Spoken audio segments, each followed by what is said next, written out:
Gary, you made me think a little bit. I've started trying to write a memoir, a little bit of more healing from Nam, and I have read part of the memoir here to you guys, but I've gone into the second part, which is the timber and logging after I came back from Nam, and some of my first experiences were buying timber down on the res. So I'm going to read a little piece here.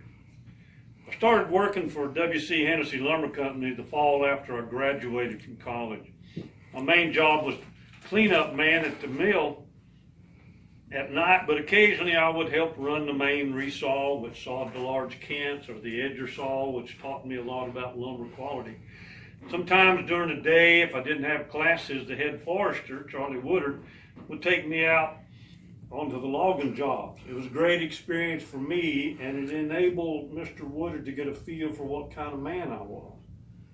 I guess he felt I was worth hiring because several weeks before I graduated, he offered me a job.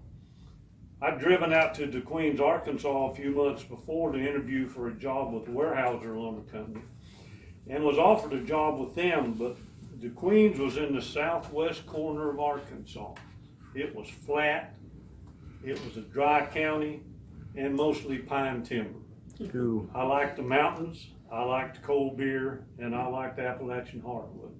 So I said, thank you, but no thank you, and drove back home. I kind of thought Charlie Woodard would offer me a job. Luckily, I was right. My primary job was logging supervision at the time, and I worked with 6 or 8 different logging crews scattered over western North Carolina and North Georgia. I also began working on the Cherokee Indian Reservation.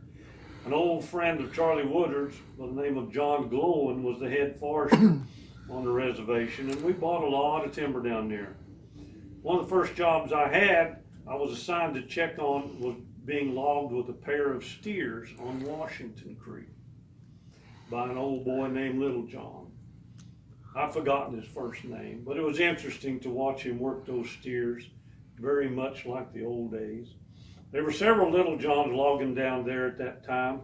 Most were good loggers, but a couple had to be watched pretty closely. There was a small sawmill down at Ely, and it was run by people who would buy logs knowing full well that they came from our job. Some people would steal almost anything.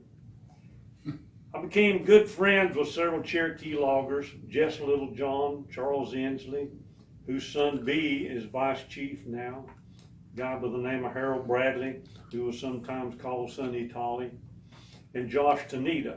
But I guess Deweese Wolf was the guy that I got to know the best. I ate several suppers with him and his mom and dad at his place. I'll tell you one story about logging on the res. We bought a good tract of timber up on the head of Big Cove, up near the park. Deweese and his brothers were logging it for us.